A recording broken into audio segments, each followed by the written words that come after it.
પરીક્ષા પે ચર્ચા 2025 વિદ્યાર્થીનું રજિસ્ટ્રેશન અને શિક્ષકનું રજિસ્ટ્રેશન કેવી રીતે કરવું તે અંગેની સંપૂર્ણ માહિતી આપણે આજના આ વિડીયોમાં જોશું। નમસ્કાર મિત્રો, પી ઇન્ફો ચેનલમાં આપ સૌનું હાર્દિક સ્વાગત છે। જો તમે અમારી ચેનલ ઉપર નવા હો તો અમારી ચેનલને સબસ્ક્રાઈબ કરો, લાઇક કરો અને શેર કરો। સૌપ્રથમ આપણે અહીંયા ગૂગલ ક્રોમમાં પરીક્ષા પે ચર્ચા 2025 સર્ચ કરીશું।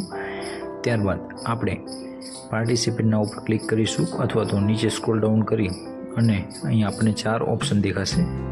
જેમ કે અહીં આપણે સ્ક્રોલ ડાઉન કરી જોઈ શકીએ છીએ। અહીં આપણે ટીચર્સ ઉપર ક્લિક કરીશું।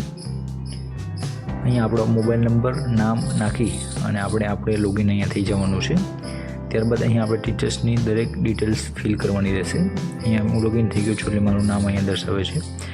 હવે અહીં આપણે ટીચર્સની દરેક ડિટેલ ફિલ કરવાની છે, જેમ કે teachers name, last name, email ID, mobile number, gender, date of birth, subject. હું અહીંયા ઝડપથી નામ અને ડિટેલ્સ બધી ભરી લઉં છું। અહીંયા ઈમેલ આઈડી આપણે સિલેક્ટ કરીશું। અહીં આપણે ઈમેલ આઈડી સ્મોલ અક્ષરમાં લખીશું।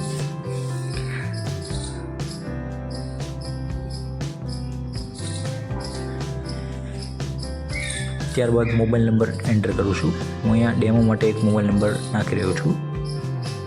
ત્યારબાદ જેન્ડર સિલેક્ટ કરીશું। ત્યારબાદ ડેટ ઓફ બર્થ સિલેક્ટ કરીશું। ત્યારબાદ આપણે જે વિષય ભણાવતા હોય તે વિષય આપણે અહીં સિલેક્ટ કરવાનો છે, કારણ કે જે વિષય સિલેક્ટ કરશો એ પ્રમાણે નીચે 5 ક્વેશ્ચનના આન્સર આપણે આપવાના રહેશે।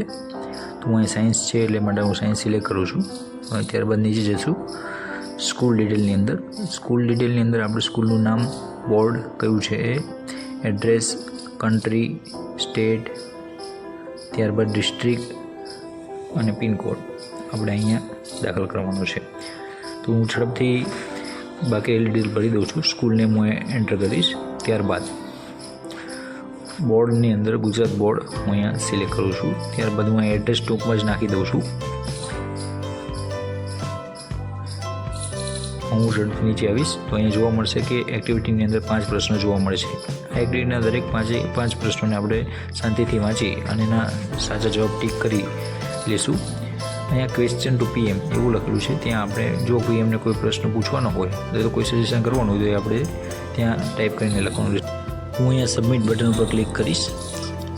અહીંયા આપણે એકવાર સબમિટ કર્યા પછી ચેન્જ કરી શકીશું નહીં।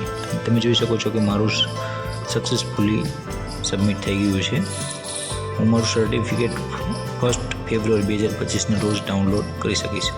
હવે આપણે અહીંયા વિદ્યાર્થીનું રજિસ્ટ્રેશન કરવા માટે સ્ટુડન્ટની અંદર આપણે આ ઓપ્શન સિલેક્ટ કરવાનો છે। ત્યારબાદ આપણા જ લોગિનથી વિદ્યાર્થીનું રજિસ્ટ્રેશન કરવાનું છે। તો સૌપ્રથમ આપણે સ્ટુડન્ટની ડિટેલ એન્ટર કરવાની છે, જેમ કે એનું નામ, એનું last name, email address, mobile number. હું ઝડપથી અહીંયા બધી જ ડિટેલ ફિલઅપ કરી લઉં છું। અહીંયા આપણે ઈમેલ આઈડી નાખવાનું છે, ઓપ્શનલ છે। મોબાઈલ નંબર પણ ઓપ્શનલ છે, આપણે નાખવો હોય તો નાખી શકીએ છીએ। હું અહીં નાખતો નથી।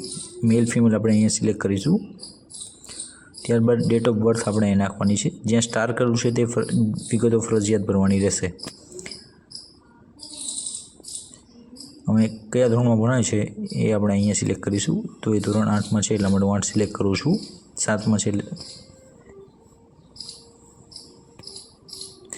હવે અહીંયા આપણે એના પેરેન્ટ્સનું નામ એન્ટર કરીશું। હવે અહીંયા આપણે સ્કૂલ ડિટેલ એન્ટર કરવાની છે। સ્કૂલનું નામ, બોર્ડ, તેનું એડ્રેસ, કન્ટ્રી, અહીંયા ગુજરાત સિલેક્ટ કરું છું। અહીંયા ટૂંકમાં આપણે એનું એડ્રેસ એન્ટર કરી દેવાનું છે, આપણું કન્ટ્રી, ત્યારબાદ ડિસ્ટ્રિક્ટ, આપણે અહીંયા પિનકોડ એન્ટર કરવાનો રહેશે। હવે જો કોઈ આપણે અગાઉ જોઈ ગયા એમ ક્વેશ્ચન ટુ પીએમ, જો કોઈ વિદ્યાર્થી કોઈ પ્રશ્ન પૂછવા માંગતો હોય અથવા તો તેને સજેશન આપવું હોય તો એ આપણે અહીંયા બોક્સમાં ટાઈપ કરી અને સબમિટ આપી દેવાનું છે, બરાબર। આ બોક્સની અંદર આપણે ટાઈપ કરવાનું રહેશે। ત્યારબાદ અહીંયા એગ્રી કરી અને સબમિટ બટન ઉપર આપણે ક્લિક કરવાનું રહેશે, જેથી જે કોઈ પ્રશ્ન હોય તો એ પીએમ સુધી પહોંચી જાય છે। તમે જોઈ શકો છો અનમોલનું આપણે રજિસ્ટ્રેશન સક્સેસફુલ થઈ ગયું છે। આપણે અન્ય વિદ્યાર્થીને એડ કરવા માંગીએ તો અહીંયા એડ મોર પર ક્લિક કરવાનું છે, જેથી બીજા વિદ્યાર્થીનું પણ આપણે આ જ પ્રમાણે એની દરેક ડિટેલ એન્ટર કરી અને સબમિટ કરી અને આપણે એનું પણ રજિસ્ટ્રેશન કરી શકીએ છીએ। આવી જ માહિતી મેળવવા માટે અમારી ચેનલ પી ઇન્ફોને સબસ્ક્રાઈબ કરો। Thank you for watching.